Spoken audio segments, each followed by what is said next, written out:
Moi, je crois qu'on ne peut pas aujourd'hui mettre sur le même plan une organisation terroriste et l'armée d'un pays démocratique. Vous voyez aujourd'hui qu'on a une sorte effectivement de délégitimisation, si je puis dire, systématique du seul État juif démocratique qu'est Israël. On cherche à le diaboliser. Et cette diabolisation-là, je crois que les mots ont leur importance. Elle est aussi entretenue par certaines institutions, au premier rang desquelles effectivement l'Union européenne ou encore l'ONU avec notamment Francesca Albanese.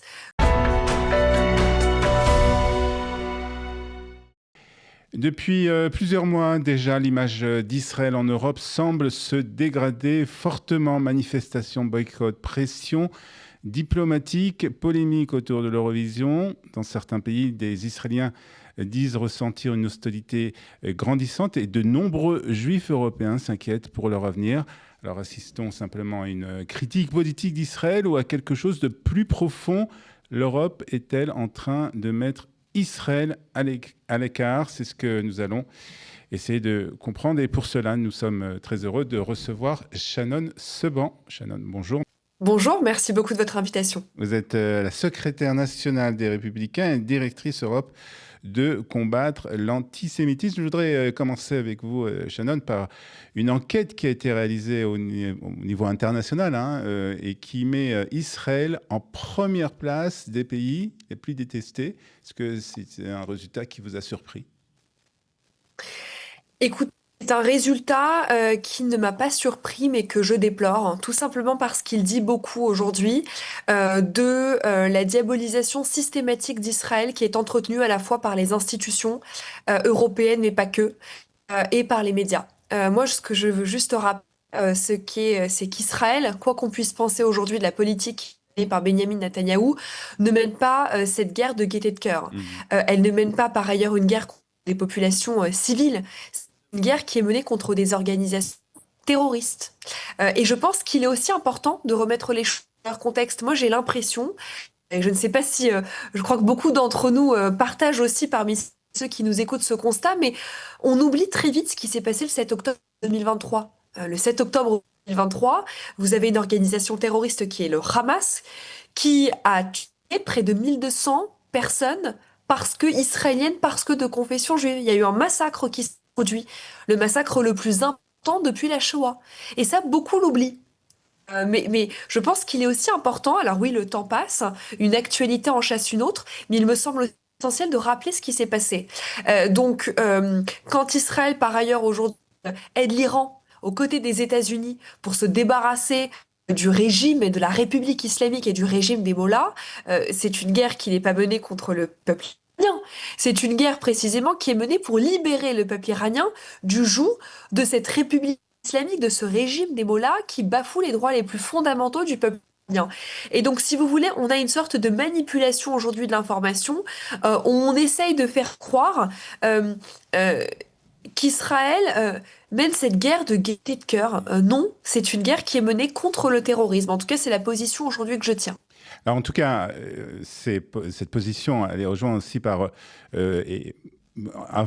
accentuée par les déclarations dernièrement, particulièrement du ministère français des Affaires étrangères, de son ministre, qui a récemment durci le ton concernant la Judée-Samarie et les habitants de Judée-Samarie. Dans un même poste, il a parlé d'un côté de ses habitants de Judée-Samarie qui commettent pour certains des violences contre les Palestiniens. Et puis il a parlé aussi du Hamas et des dirigeants du Hamas.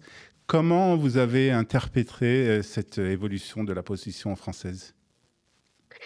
Vous savez, ça me fait également penser aux déclarations de Madame Catherine Vautrin, qui, il y a quelques jours, ministre de la Défense, mettait en quelque sorte sur le même plan une armée, l'armée d'un État démocratique, qui est Tsahal, et une organisation terroriste que peut être le Hamas ou le Hezbollah. Moi, je crois qu'on ne peut pas aujourd'hui mettre sur le même plan une organisation terroriste et l'armée d'un pays démocratique. Ça déjà, ça pose question. Maintenant, la réalité, c'est que vous voyez aujourd'hui qu'on a une sorte effectivement de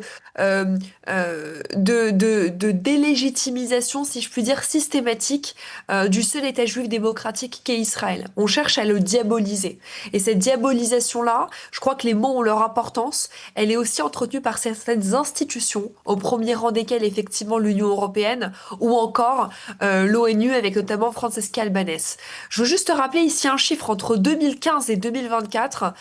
Vous avez eu par l'ONU près de 173 résolutions qui ont été adoptées contre Israël, contre 80 pour le reste du monde entier.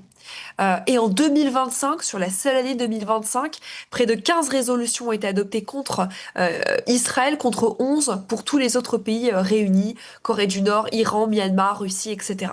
Ces chiffres, ils veulent dire quelque chose. Ça veut dire qu'il y a finalement aujourd'hui une obsession anti-Israël.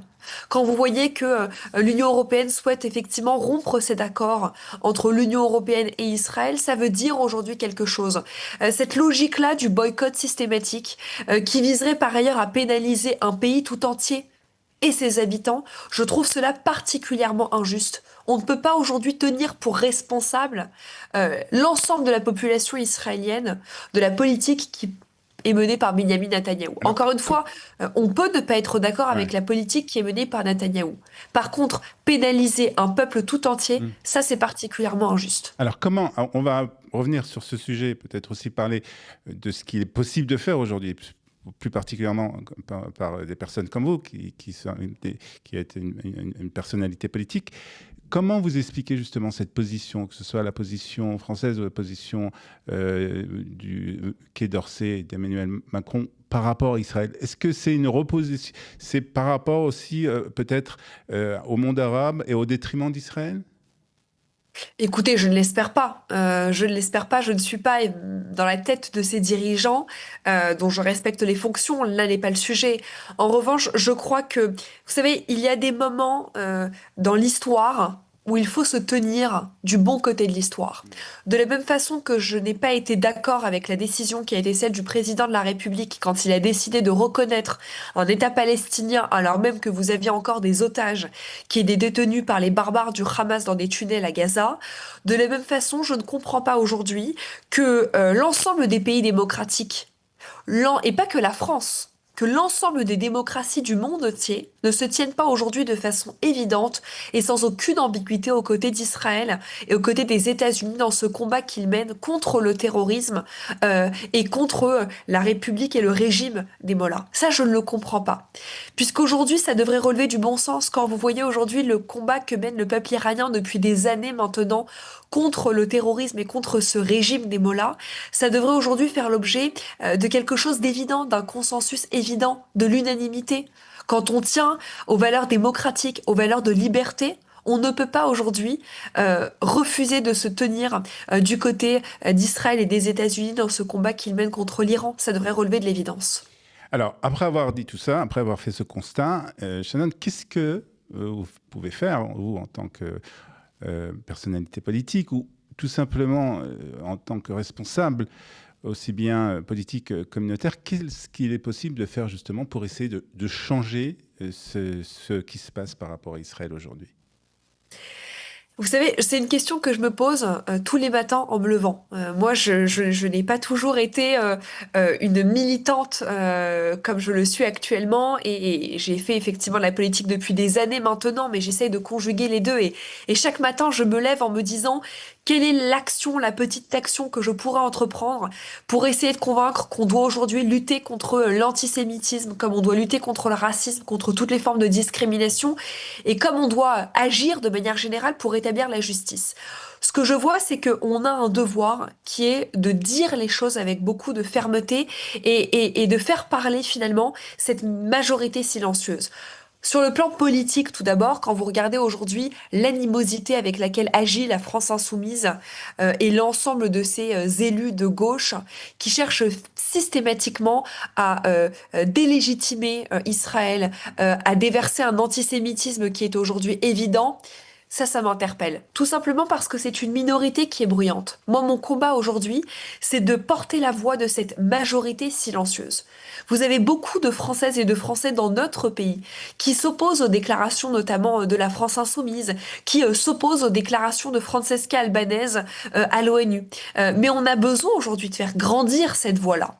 Et donc moi aujourd'hui, mon combat, ma responsabilité en tant que femme politique, mais aussi en tant que militante, en tant que, comme vous les rappeliez, directrice des affaires européennes d'une ONG qui est Combat Antisemitism Movement, c'est de faire en sorte de pouvoir faire émerger ces voix-là, de les mettre sur le devant de la scène et de documenter aujourd'hui la réalité du terrain. Mhm. Quand vous avez aujourd'hui, selon les derniers chiffres de notre centre de recherche sur de l'antisémitisme, plus de 2500 actes qui ont été recensés dans le monde entier depuis le 1er janvier 2026, des actes antisémites, ça veut dire quelque chose. On a aujourd'hui plus un incident antisémite par heure dans le monde. Mhm. Vous vous rendez compte la réalité aujourd'hui? Donc, c'est de dire les choses factuellement et ne se baser que sur les faits.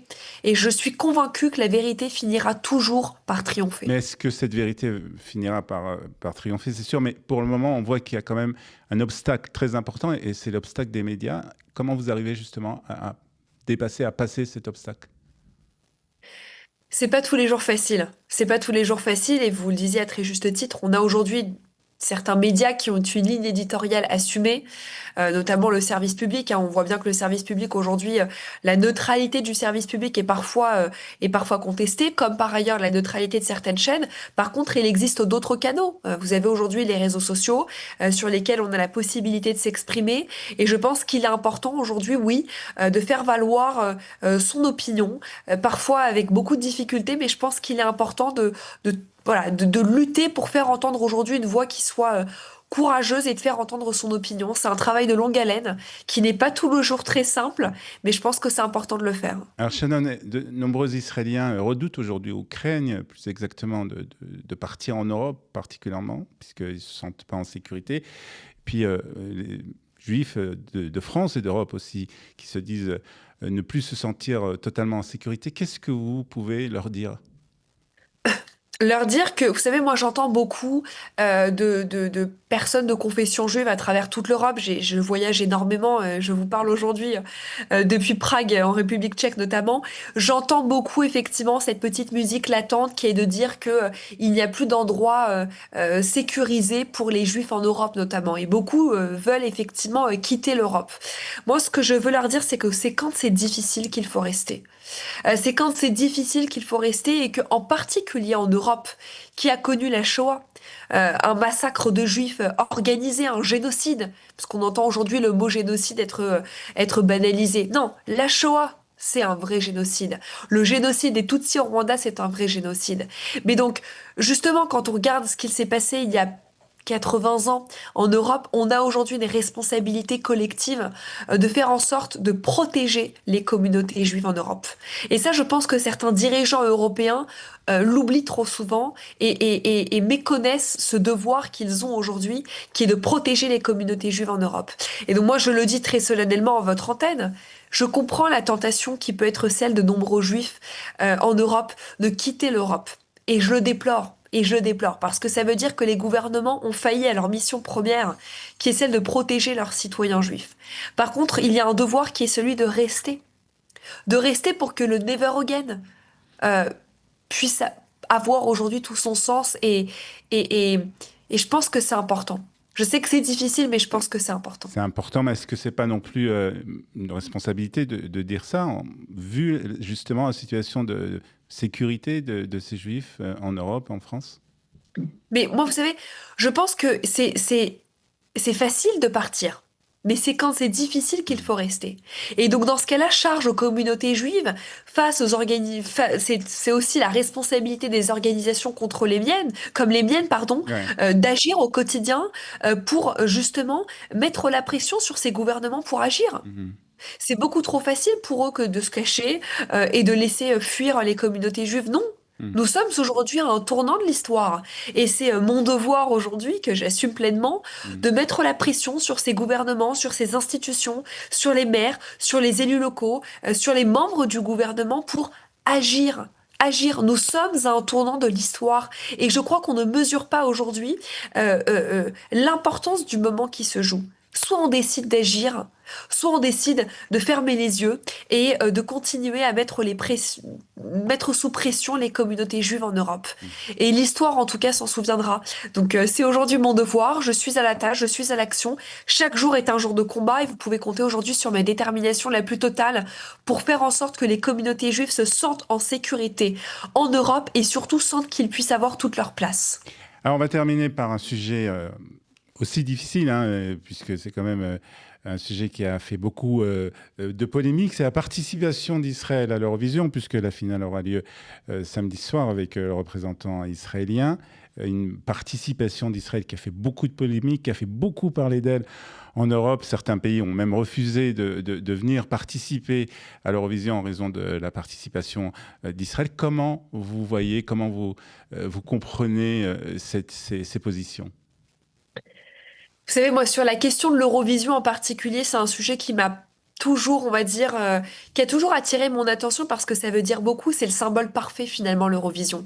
L'Eurovision, c'est un événement culturel, un événement musical qui devrait rassembler sans diviser et oublier, finalement, ne serait-ce qu'une courte période, les conflits internationaux.